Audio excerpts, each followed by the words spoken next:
You're a U.S. military retiree, or someone in your family has served 20-plus years, or you're currently planning your own retirement under BRS or the High 3 system. This video is for you. 2026 has brought a lot of major changes to military retirement benefits. From a COLA increase to landmark Supreme Court rulings to new NDAA rules from Congress, a lot has shifted. In this video, we'll cover three things. Number 1, the major policy updates of 2026. Number 2, the important legal cases currently underway that are affecting millions of veterans. Number 3, a practical benefits retention guide so you don't run into trouble claiming what's rightfully yours. Let's get into it. Policy updates, 2026 COLA increase. First, let's talk about COLA, the cost of living adjustment. 2026, military retirees received a 2.8% COLA increase, effective December 2025, which first appeared in the January 2026 payment. This is synced with Social Security and VA disability compensation,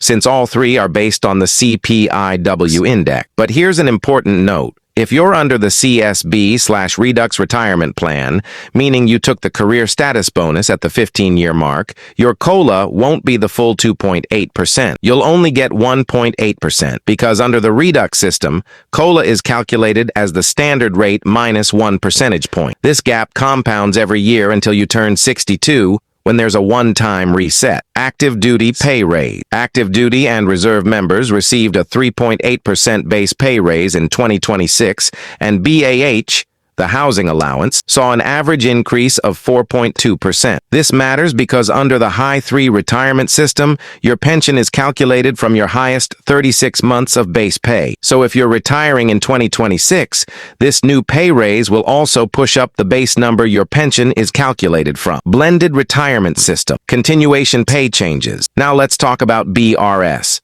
the blended retirement system. According to a Department of the Army memo, two major changes came to continuation pay effective January 1st, 2026. First, eligibility timing now begins at 7 years of service instead of the previous 8 years. Second, the multiplier has now been standardized. Active component and active guard reserve members will now all receive a flat 2.5 times monthly basic pay. Previously, this varied anywhere from 2.5 to 13 times, depending on various factors. This could mean lower continuation pay for some members, so if you're under BRS, make sure to check your branch's updated numbers. CRDP and SBPDIC changes. The 2026 NDAA has also made changes to how concurrent retirement and disability pay, CRDP, is calculated, affecting veterans with 20-plus years of service and a VA disability rating of 50% or higher. And here's a positive update.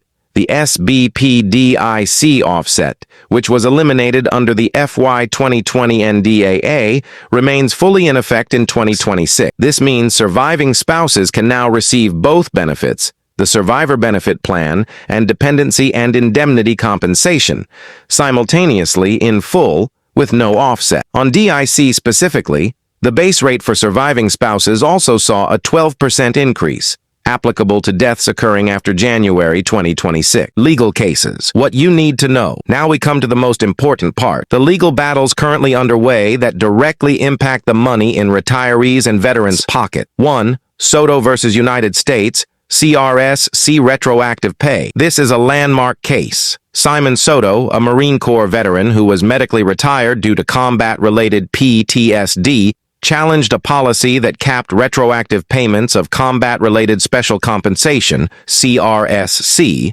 at just 6 years, citing the Barring Act. The Supreme Court ruled unanimously in Soto's favor, meaning that 6-year cap does not apply to CRS-C. This benefited more than 9,000 combat-disabled veterans, but the story didn't end there. Afterward, the DoD issued new interim guidance that was actually even more restrictive, allowing retroactive payments only from the month of application onward. NVLSP and Sidley Austin challenged this again in the Plough versus United States case. The result, in May 2026, the DoD withdrew its restrictive guidance. This is a good example of how litigation can drive real policy change. 2. Watts versus Mink, Air Force Medical Retirement Access. In January 2026, the Eastern District of Virginia certified a class action in this case. It challenges an Air Force policy that pre-screened service members, blocking them from entering the Integrated Disability Evaluation System, IDES. IDES is the congressionally mandated process for determining medical retirement eligibility. This ruling now gives thousands of Air Force service members access to the process Congress guaranteed them. 3. Springs versus Del Toro, Navy Disability Rating. In this case, more than 3,300 Navy and Marine Corps veterans will get a review of new disability ratings for conditions that contributed to their unfitness but weren't previously rated. The court ordered the Navy to correct records to reflect the full disability rating, which directly impacts medical retirement benefits and healthcare access. 4. Smoke versus Driscoll, Burn Pits and Combat-Related Designation. Settled in March 2026, this case was against the Army, which had refused to give a combat-related designation to disabilities caused by burn pit exposure, a designation that makes medical retirement pay tax-exempt. In the settlement, the Army agreed that open-air burn pits in combat zones would be treated as instrumentalities of war, and other affected veterans' records will also be reviewed. 5. Johnson versus United States Congress, a big question. This case will be heard next term by the Supreme Court. The core issue is, can veterans take constitutional claims, like equal protection challenges against benefits laws, directly to federal district court, or must they go only through the VA's administrative appeals system? The outcome could redefine veterans' path to court access going forward. 6.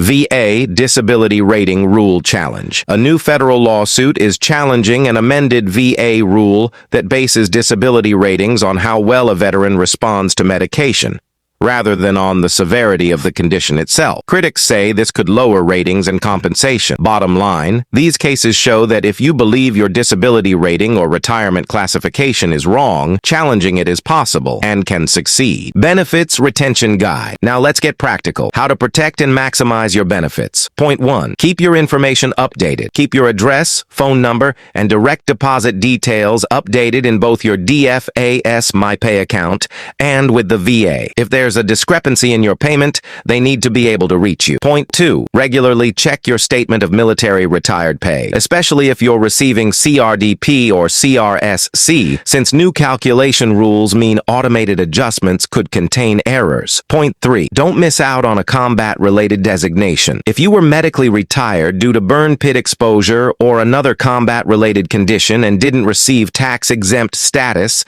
it's important to have your case reviewed under the Smoke versus Driscoll settlement. Point 4. Only use accredited representatives.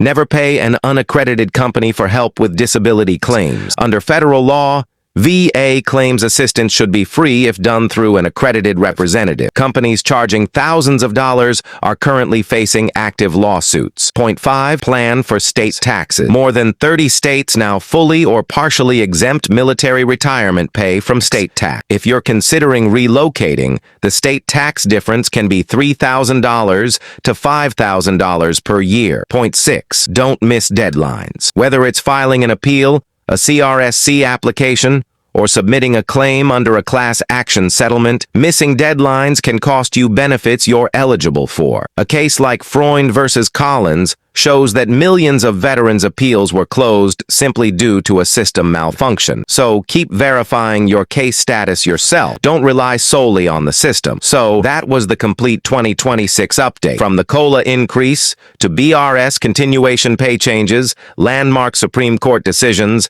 and the practical steps you can take right now to secure your benefits. The bottom line is this: the military retirement system has become more complex in 2026, but at the same time, there have also been some major legal wins in veterans' favor. Staying informed is the most powerful tool you have. If you found this video helpful, hit like, subscribe to the channel, and let us know in the comments which specific topic, whether it's TSP, SBP, or VA disability,